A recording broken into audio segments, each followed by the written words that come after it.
My name is Katherine Marsh, and for 11 years I was married to a man named Derek.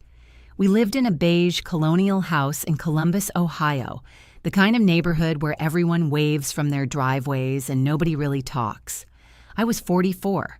Derek was 47. We had a shared mortgage, a golden retriever named Biscuit, a kitchen we'd renovated twice, and a routine so familiar it felt like furniture, comfortable, invisible, taken for granted. I worked as a senior editor at a regional health publishing company, respectable, stable. I left the house at 8, came home at 6, made dinner most nights while Derek watched the game or scrolled his phone at the kitchen island. We weren't unhappy in the explosive way. We were unhappy in the quiet, eroding way, like a foundation settling, cracking in places too small to notice until the wall splits. My best friend was Linda Chow. We'd known each other since graduate school. 20 years of birthday dinners, bad dates debriefed over wine, shared grief when her mother died, shared joy when I got my promotion. She was the person I called when I didn't know what else to do. She was, I believed, the truest constant in my life. Looking back, I can see the signs. I just didn't want to. Derek started going to the gym more. Nothing unusual for a man approaching 50. But then I noticed he was showering before going, not after. He began texting at odd hours, phone face down on every surface, angled away like it was instinct. He stopped initiating anything. Conversation, touch, shared plans. When I suggested a trip to Vermont for our anniversary, he said he'd think about it. He never brought it up again. And Linda started being busy. She canceled our Thursday dinners. Once, twice. Then it became the rule. She replied to my texts with single words. She'd always had a full life, so I told myself it was nothing. I told myself a lot of things that year. Then came the Saturday that divided my life into before and after. It was October. I remember because the sugar maple in our front yard had turned the most extraordinary red, and I'd been meaning to photograph it for days. Derek came downstairs with a bag, just one bag, which told me he'd been planning this for a while. He set it by the door, and something in the careful way he set it down made my stomach drop. "We need to talk," he said. He didn't look guilty. That was the thing I wasn't prepared for. He looked relieved. "I'm leaving," he said. "I'm in love with Linda." The room didn't spin. There was no dramatic collapse. I just stood very still in my own kitchen, with the coffee maker still gurgling, and felt something cold and final move through me like a tide going out. "Linda," I repeated. "She makes me feel alive, Katherine. I'm sorry. I know this is—" "Get out," I said, quietly. Not even angry yet, just certain. He left. The door clicked shut with a sound like something sealing. I stood in the kitchen for a long time. Then I went to the window and looked at the maple tree. Still red, still beautiful. The world entirely indifferent to what had just happened inside my house. I didn't call anyone. I didn't cry. I sat down on the kitchen floor with my back against the cabinet, and Biscuit came and put his heavy head in my lap, and I stared at the ceiling and thought, so this is what it feels like to lose everything at once. 6 days later, my phone rang with an unknown number. "May I speak with Katherine Marsh Holloway?" The voice was formal, careful. "This is Katherine Marsh," I said. I hadn't used the name Holloway in over 20 years. "Ms. Marsh, my name is Robert Adler. I'm a probate attorney in Portland, Oregon. I'm contacting you regarding the estate of Thomas Holloway, your former husband. Mr. Holloway passed away last month. He left a will, and you are the sole named beneficiary." A pause. "The estate is valued at approximately $4.2 million. However, there is one condition attached to the bequest." I sat down very slowly. "What condition?" I asked. "Mr. Holloway stipulated that you must appear in person at our Portland office within 30 days of notification to begin the transfer process," the attorney said, "and that you must provide documentation confirming you are not currently legally married."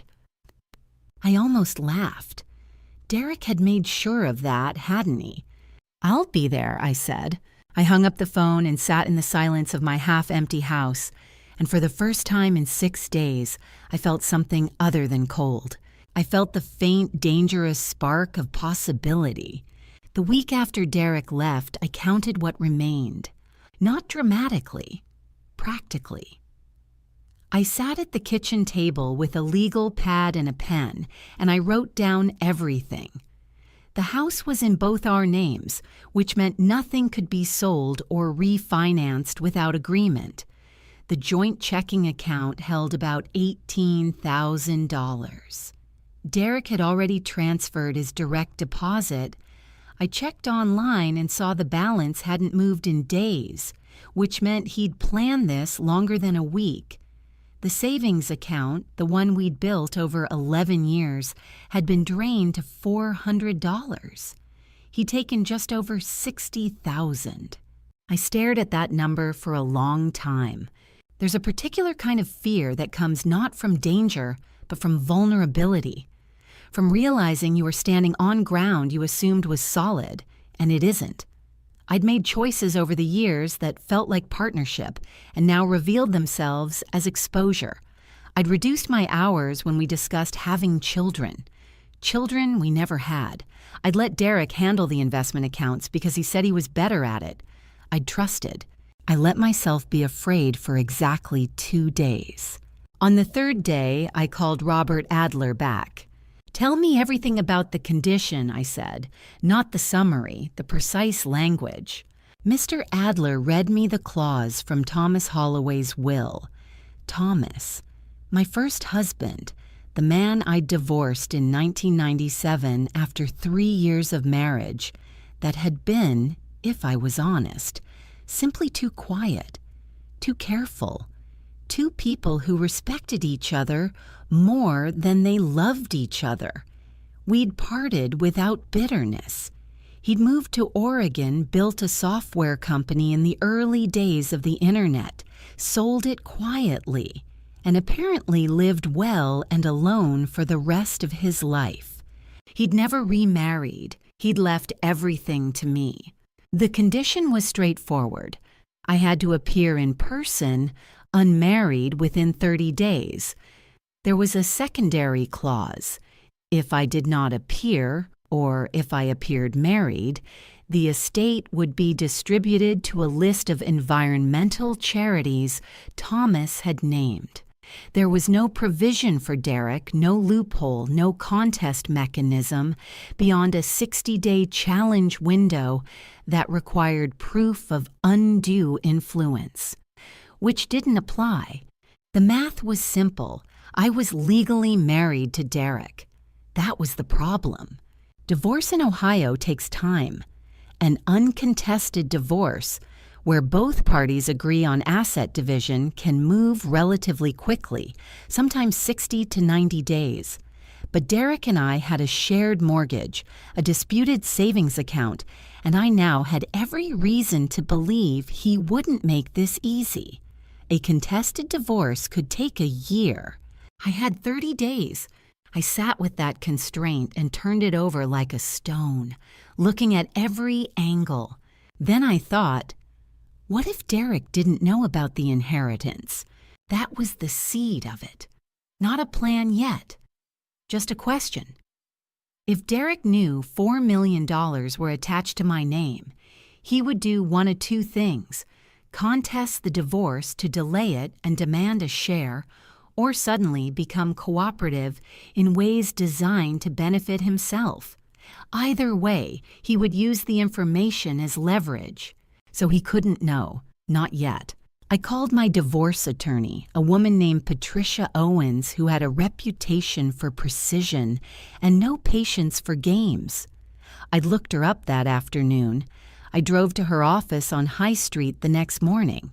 I didn't tell her about the inheritance. Not because I was hiding it, Patricia would need to know eventually, but because I needed to understand the legal landscape before I revealed any card. I asked her about expedited divorce proceedings in Ohio. I asked about legal separation as a distinct status. I asked what grounds could accelerate the timeline. Patricia listened without interrupting, which told me she was good. "You can file immediately," she said. "If Derek signs a separation agreement, we can potentially finalize in 60 days with a waiver. But if he contests anything—" She paused. "Is there reason to think he will?" "He took $60,000 from our joint savings before he left," I said. Her expression didn't change, but something behind her eyes sharpened. "Then we file today," she said, "and we document everything." Walking out of Patricia's office, I felt the fear reshape into something different. Not gone, but directed. Fear can be a fog or it can be a fuel, and I had decided it would be the latter. I had 30 days to become legally unmarried. I had a man who'd stolen from me and thought I was defenseless. I had a best friend who had betrayed me in the most intimate way possible, and I had a secret that neither of them knew existed. For the first time since that Saturday in October, I almost smiled. Patricia filed the divorce petition on a Tuesday. Derek was served 3 days later at the apartment he and Linda were sharing, a detail the process server noted in his report with professional neutrality. I read that line 3 times. They were already living together. Linda's apartment. The one I'd helped her move into 4 years ago. The one I'd painted the bedroom of because she hated doing it alone. I set the report down and breathed. Derek called me that same evening. I let it go to voicemail, then listened once, then deleted it. He'd used the word reasonable 4 times in 90 seconds.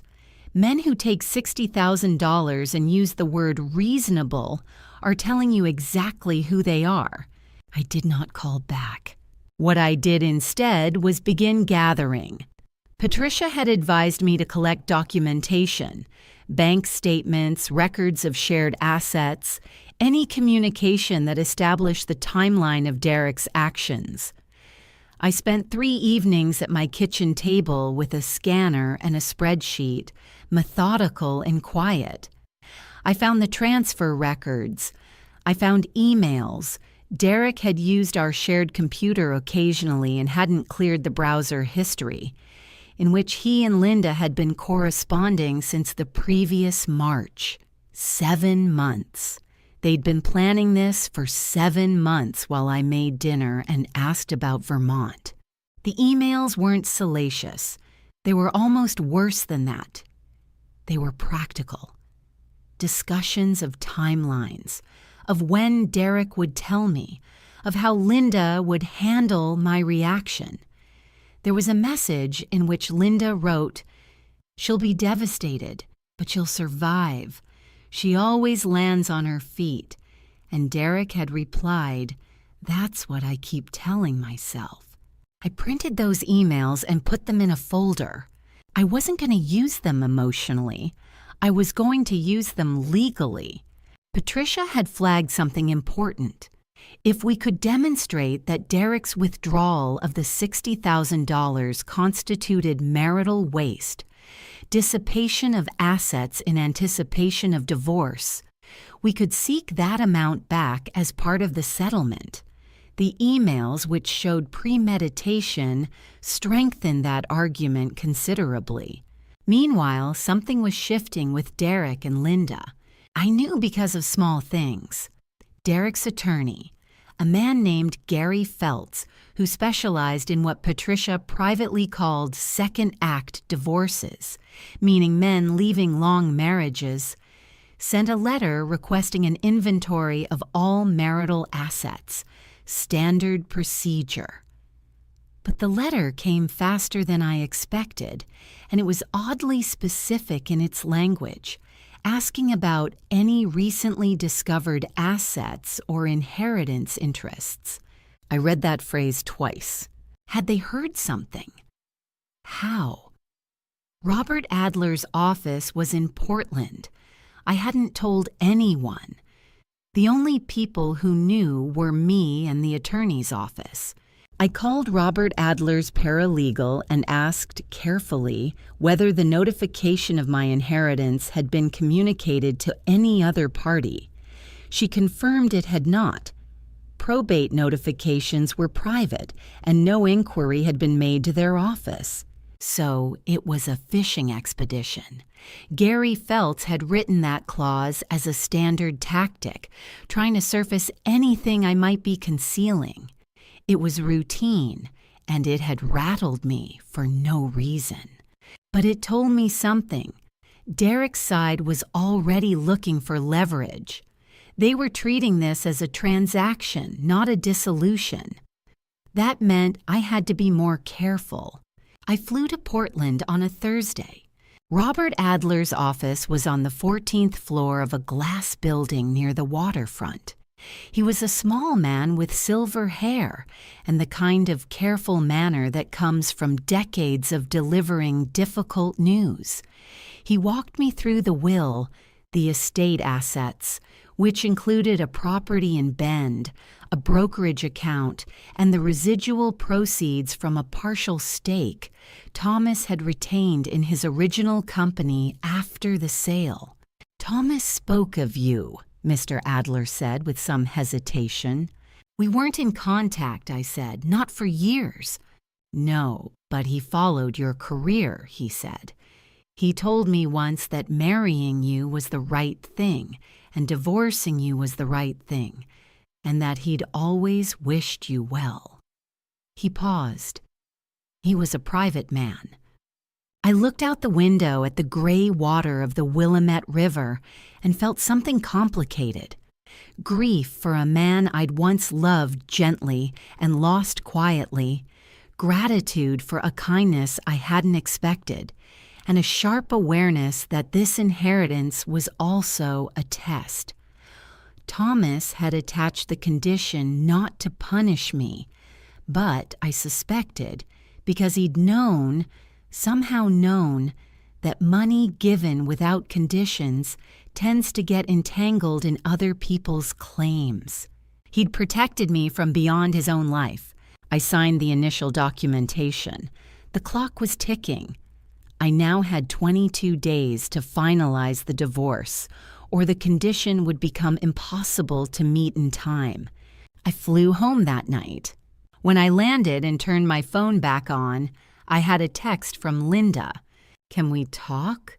I think there's been a misunderstanding. 20 years of friendship, 7 months of planning behind my back, and now, misunderstanding." I put my phone in my bag and walked to my car. There was nothing to misunderstand. But I was beginning to understand. Quite a lot still to do. The next 10 days were the most deliberately purposeful of my life. Patricia moved quickly. Ohio allows for an expedited divorce hearing when both parties have been served, and a settlement conference is scheduled. The aim being to reduce court backlog, not to accommodate my particular timeline, but the effect was the same. We had a conference scheduled for day 8. I needed Derek to sign, or I needed a judge to rule without him. I had the dissipation evidence, the emails, the bank transfer records, and Patricia used them not as emotional leverage, but as legal facts. She sent Gary Feltz a formal letter outlining our intent to seek recovery of the $60,000 plus interest, citing the documented premeditation. The message was clear: cooperate on the timeline, or face a prolonged proceeding in which Derek's conduct would be entered into the public record. Derek signed the separation agreement on day 6.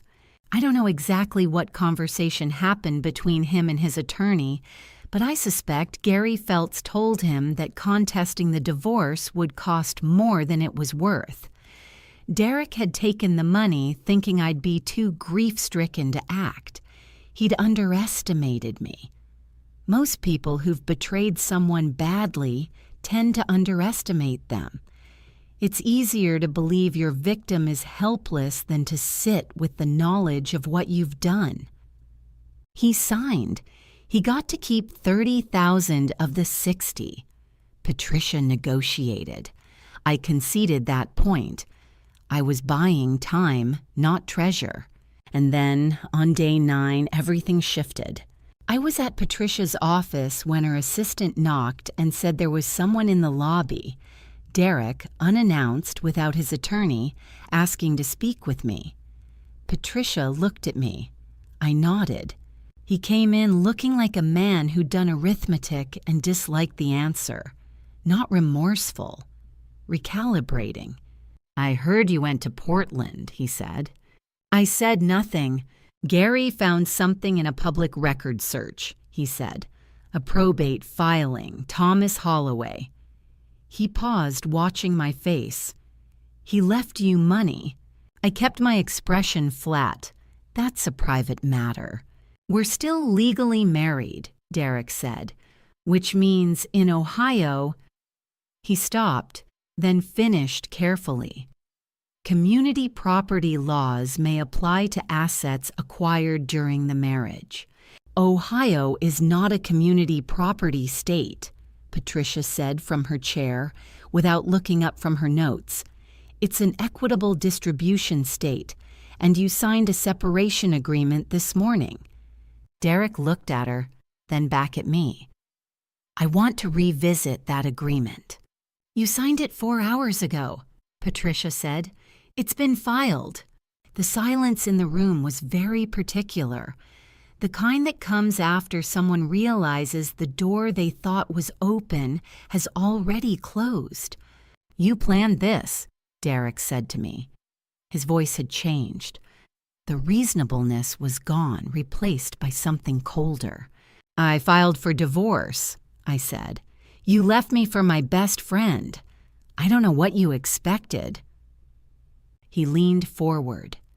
"Linda knows people, Katherine. Her brother is a real estate attorney. We can make the house situation very complicated." "The house situation," Patricia said, "is governed by the signed agreement you filed this morning." She looked at him now. "I'd suggest you consult with your attorney before continuing this conversation." Derek stood.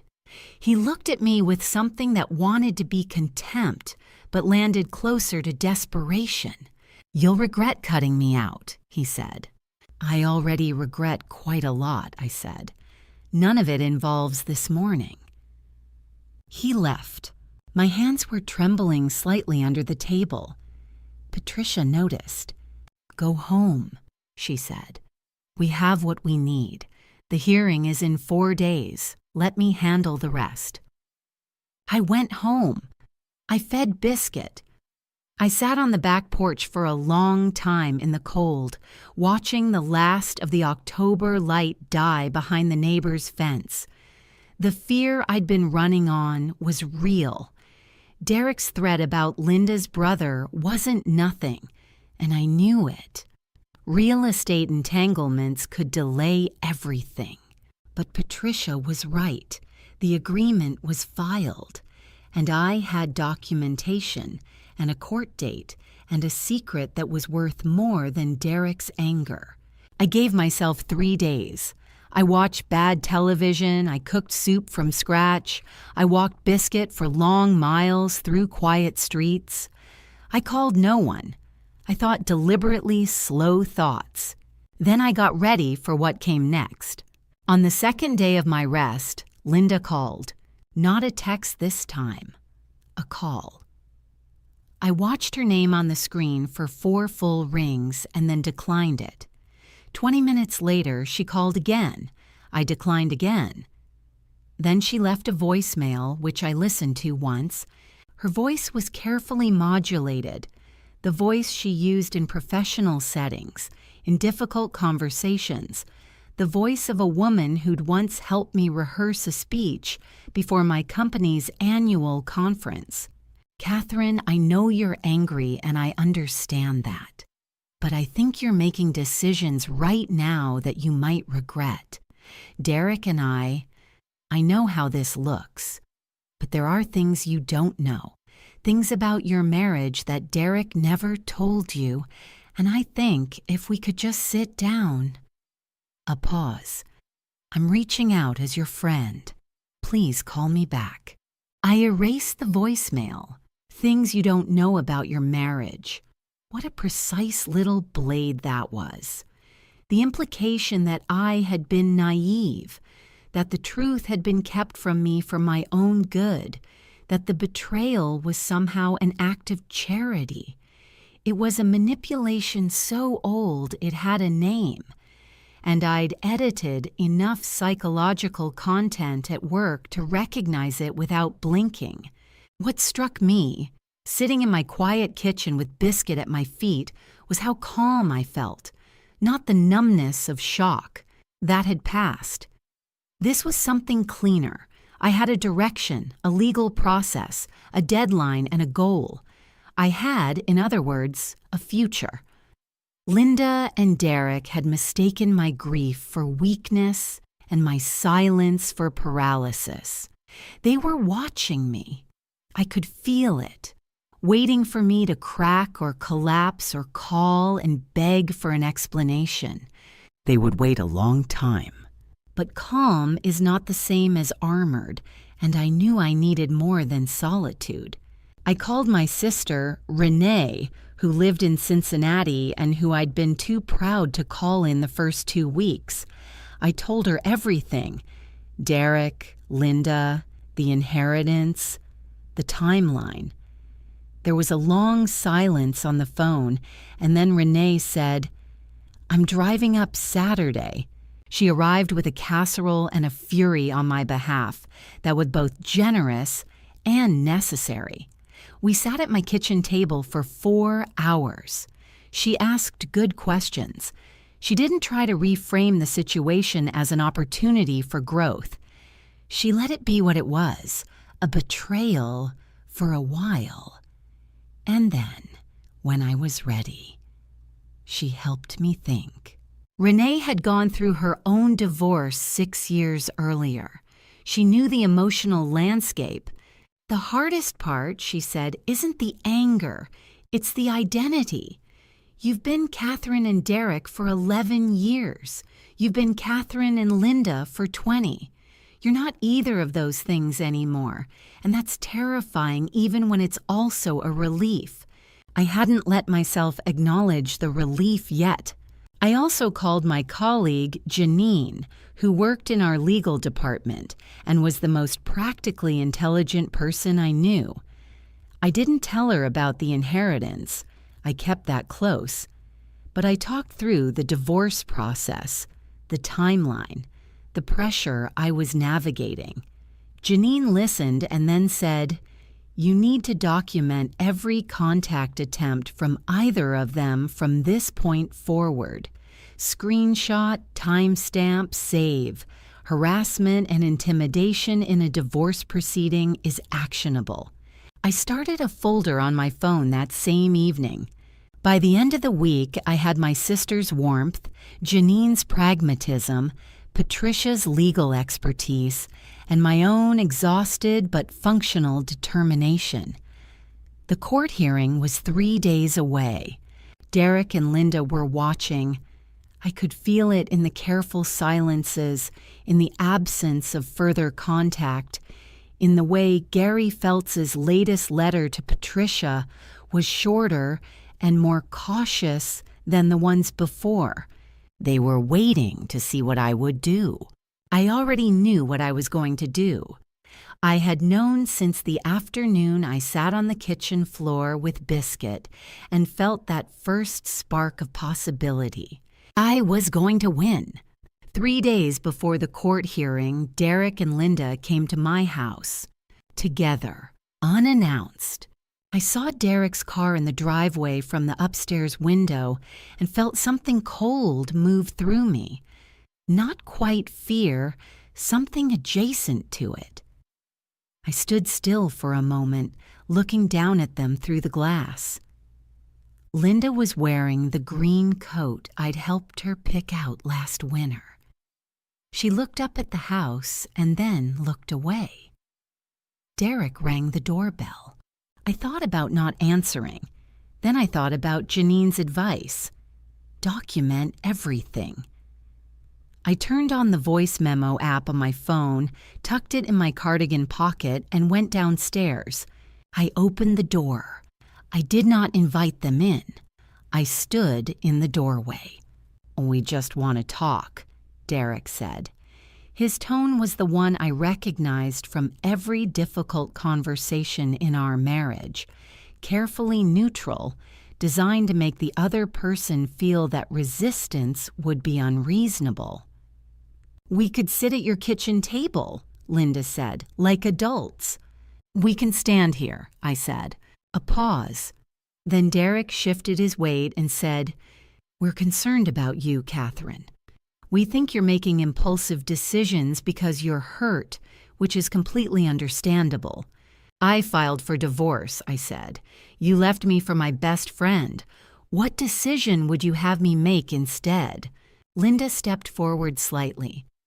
"I think you've got the wrong idea about the timeline, about what happened between Derek and me. We didn't plan." "I have your emails," I said. The silence was immediate and absolute. Linda recovered first. She always was quick. "Those were private communications. If you access them through Derek's account, that could actually be a legal issue for you." "They were on a shared household computer," I said, "in a browser history that wasn't cleared. My attorney has reviewed them. Your attorney is welcome to discuss their admissibility with her." Derek looked at Linda.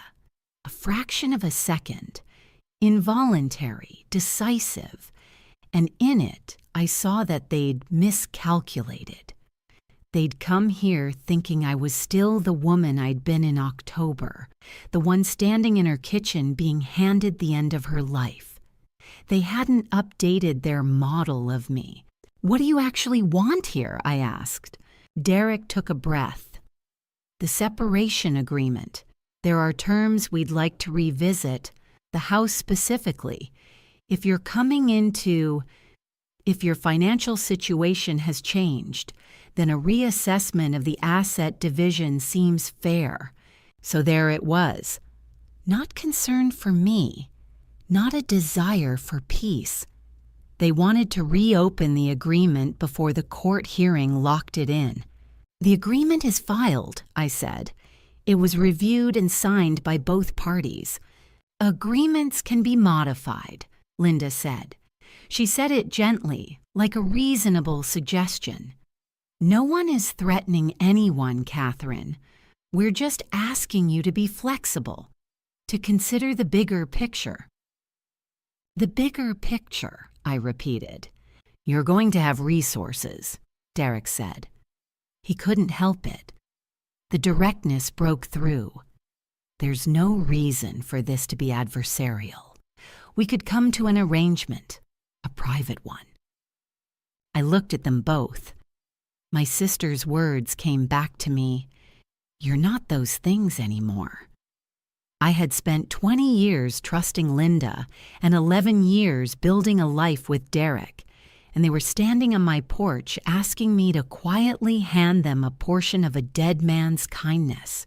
"I'd like you both to leave," I said. "Katherine, if you contact me again outside of formal legal channels," I said, "I'll file for harassment.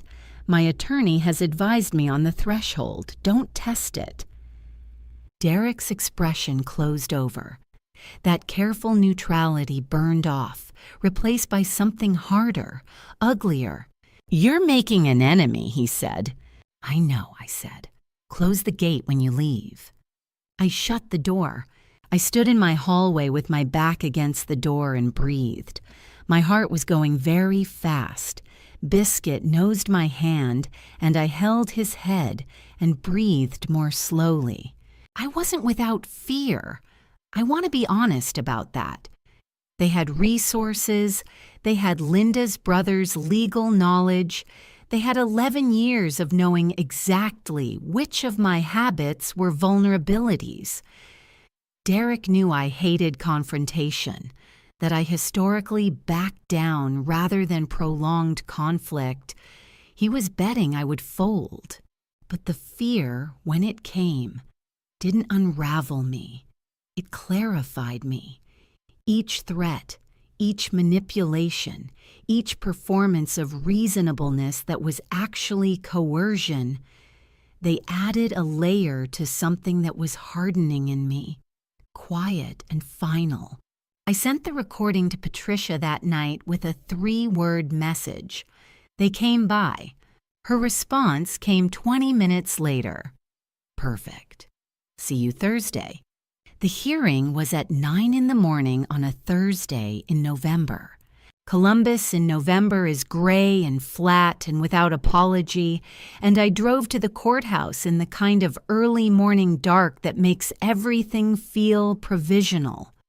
I wore a dark blue blazer and I had a folder of documents and I had Patricia beside me and I was ready.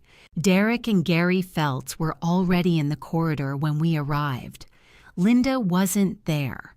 She had no legal standing in the proceeding, though I suspected she was somewhere nearby, waiting. Derek's eyes found me immediately, and I met them without expression and looked away first only because I had other things to look at. Gary Feltz requested a brief conference before we entered. Patricia agreed. We stood in a side corridor, the 4 of us. My client would like to make a final offer, Gary said. He was careful, professional, the language bleached of anything personal. A reassessment of the asset division to include a 50% share of any inheritance received within 12 months of the divorce filing, on the grounds that Ohio is an equitable distribution state, Patricia said. Inheritances are generally treated as separate property. Your grounds are weak. We'd argue they were anticipated as marital assets given that Thomas Holloway died before the divorce filing, Patricia said. The notification came after. The inheritance itself precedes the marriage entirely. It's a bequest from a premarital relationship. We'll be happy to argue this before the judge. Gary Feltz was good, but he was working with a weak hand and he knew it. He paused. My client would accept 30%. We're not here to negotiate inheritances, Patricia said. We're here to finalize a divorce under the terms of an already signed agreement. We walked into the courtroom. The hearing itself was brief in the way that legal proceedings are brief when the documentation is thorough, meaning it felt nothing like the weight it carried, which was the entire shape of my future. The judge reviewed the agreement. Gary Feltz attempted to raise the issue of the inheritance, citing what he called changed financial circumstances. Patricia objected. The judge asked him to establish legal grounds. He couldn't. The inheritance was separate property, received post-separation, derived from a premarital relationship. The judge overruled the objection. The agreement was confirmed. My marriage to Derek Marsh ended at 10:14 in the morning on a Thursday in November, in a courtroom that smelled like old paper and central heating. I walked out into the corridor. Derek was waiting. Linda was there now. She'd come inside at some point and was standing at the end of the hall in her green coat. And for a moment, I had the strange sensation of seeing 2 people I had loved, standing together in a government building, wearing the faces of people I no longer recognized.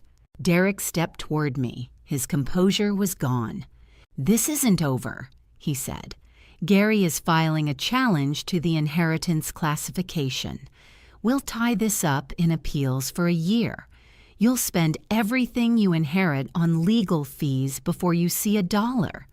"That's your right," I said. "How are you this calm?" he said. He genuinely wanted to know. I thought about how to answer that. About the kitchen floor in October, about the maple tree, about Renee driving up with a casserole, about Robert Adler telling me that Thomas had wished me well. "Because I know how this ends," I said. Linda moved forward then, and her face had lost its careful management.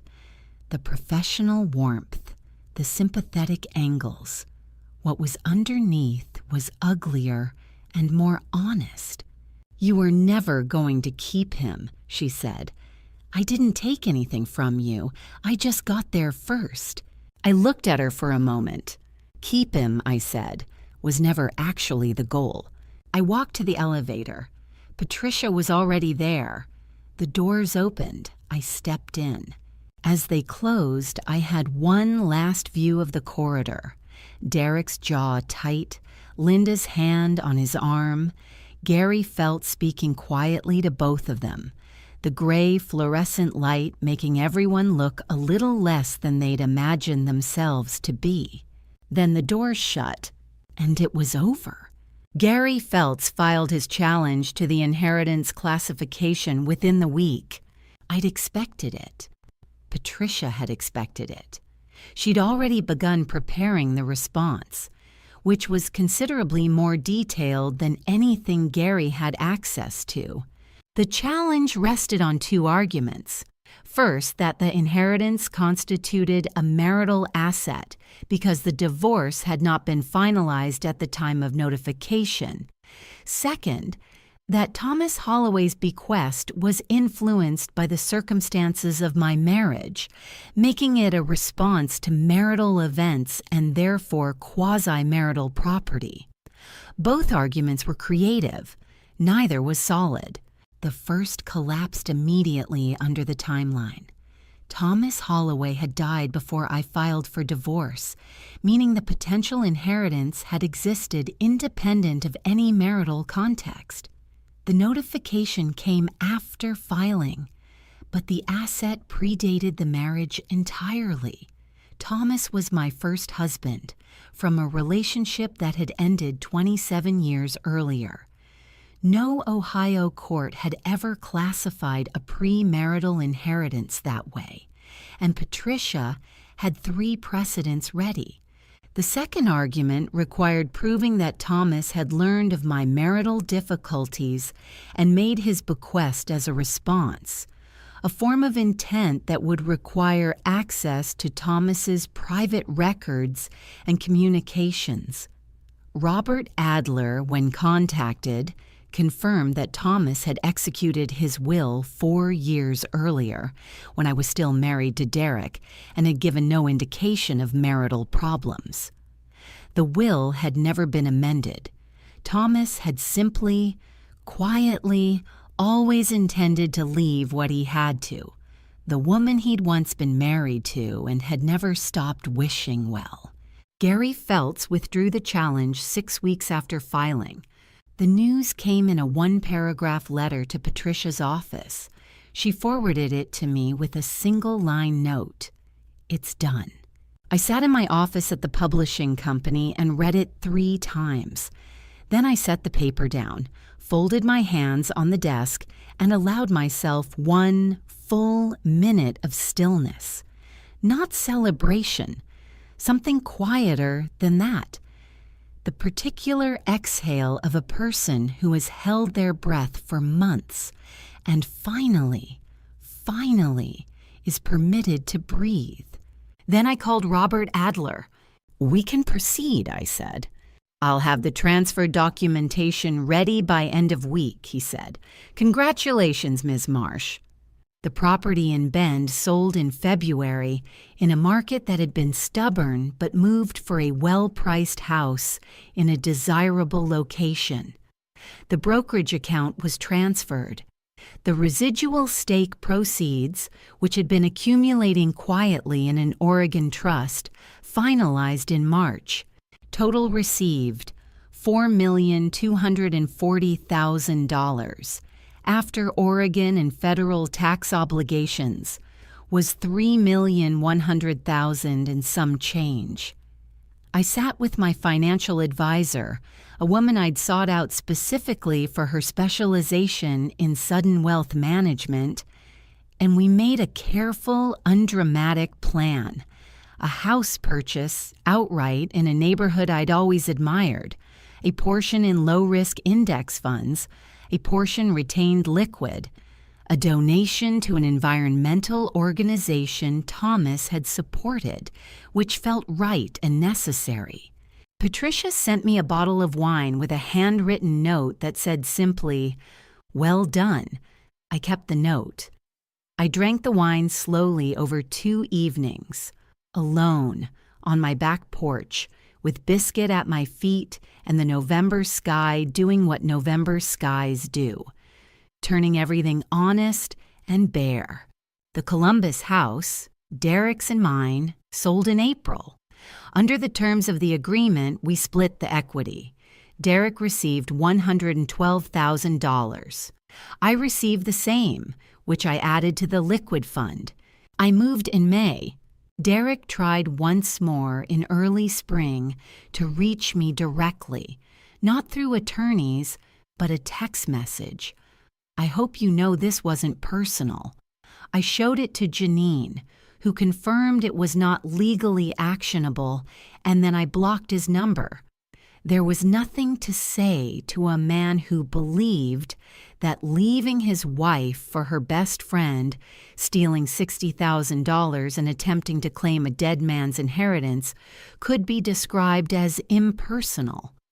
Some sentences don't deserve a response. They deserve silence, and silence was the one thing I had perfected. Linda sent a card in February, an actual paper card, store-bought, with a watercolor of snowdrops on the front. Inside she'd written, "I think of you often. I hope you're well." There was no return address, as though she'd anticipated I wouldn't write back. I put the card in the recycling bin. I didn't hate either of them. That was the most unexpected outcome of everything.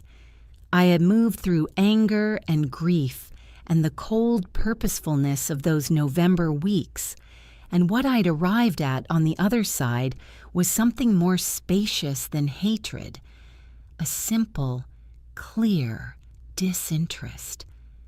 They existed. I existed. We moved through different worlds now. I had my house.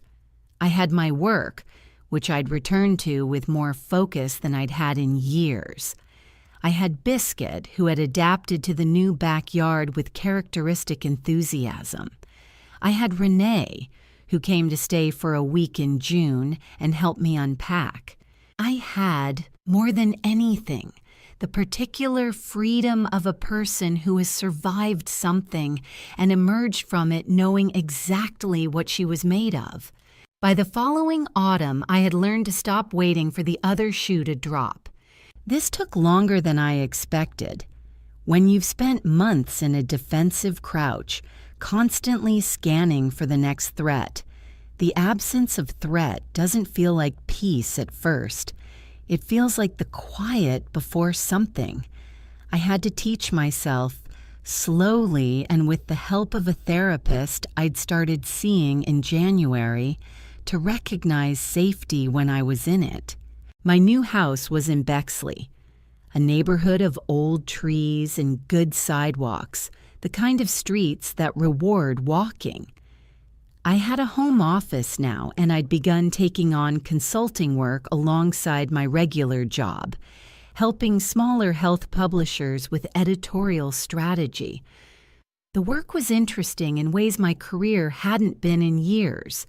I was sought out rather than simply present. My opinion carried weight in rooms where, for too long, I had made myself small and agreeable. I stopped doing that. I found I didn't miss it. Biscuit turned 8 and remained ridiculous and devoted. I made new friends, slowly, in the way adults make friends.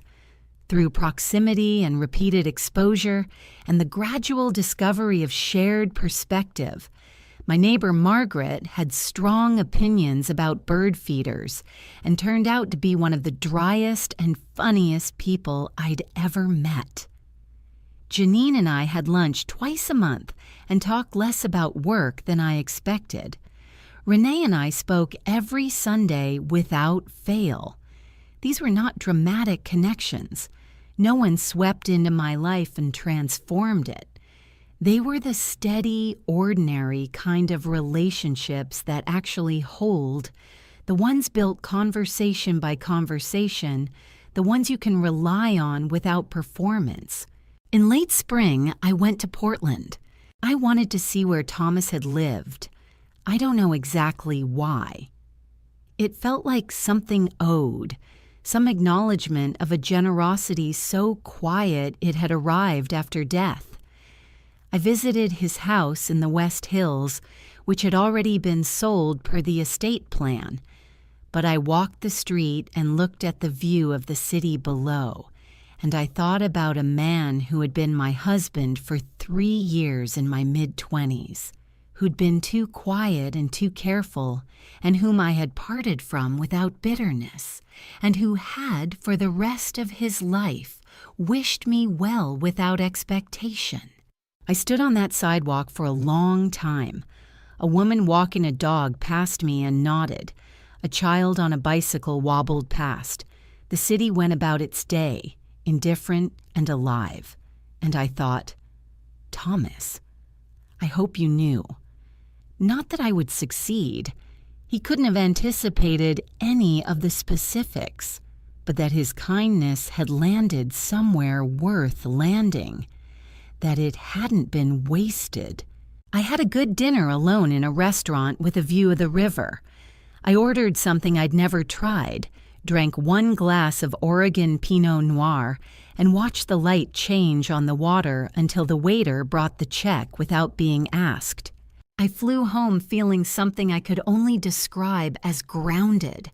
As for Derek and Linda, I knew only what made its way to me indirectly, through Renee, who heard from mutual acquaintances, and through the ordinary channels by which small city information moves. It had not gone well. Linda's apartment had turned out to be insufficient for 2 adults with incompatible habits, and, as it emerged, some fundamental disagreements about money.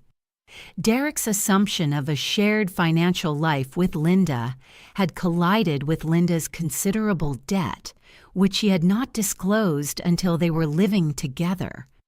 Derek, whose own finances had been reduced by the divorce settlement and legal fees, was not positioned to absorb it. There were arguments. Renee heard this from a woman who lived in Linda's building, loud enough to be a topic of conversation in the corridor. By the following spring, Derek had moved into a studio apartment across town. Linda was, by all accounts, still in her apartment, managing the debt with difficulty and no longer in contact with Derek. Whether it had been a formal break or simply a collapse was unclear. Either way, what had required the destruction of a 20-year friendship and an 11-year marriage had lasted less than 18 months before becoming simply a problem to be managed. The grand passion, the inevitable love, the thing worth burning everything for. It had turned out to be a studio apartment and unpaid credit card statements. I won't say I was glad. That's not quite right. I felt the distant, impersonal understanding of someone watching an inevitable conclusion arrive on its own schedule. I thought sometimes about what Linda had said in the courthouse corridor. I didn't take anything from you. I just got there first. She had been wrong in a way that had nothing to do with Derek. What she'd taken was trust. Not mine in Derek, which was worth little by the end, but my foundational belief that I knew who my people were, that I had built reliable ground. That belief, it turned out, had been my most valuable asset, and rebuilding it had taken longer than any legal proceeding. But it had been rebuilt.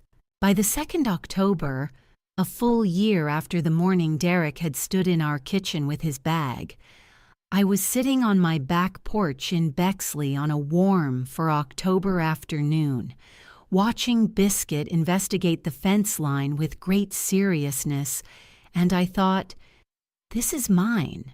Not the house, not the inheritance, not the new career momentum, though all of those were real. The life, the actual days of it, the feeling of waking up in the morning and knowing that everything I encountered that day would be something I had chosen. That was mine. I had paid for it in a currency I hadn't expected to spend, and I would not have chosen the price. But I had paid it, and I was here, and October was beautiful again, and Biscuit had found something fascinating near the fence post, and the afternoon light was long and gold and entirely, completely mine. If this story taught me anything, it's that betrayal reveals two things at once: who other people really are and who you really are. I didn't know what I was capable of until I had no other choice but to find out. Keep your plans quiet. Let people underestimate you, and never confuse someone's silence for weakness. Sometimes the quietest person in the room is the most prepared. What would you have done in my place? Tell me in the comments. I genuinely want to know. If this story moved you, subscribe for more. Thank you for listening until the very end.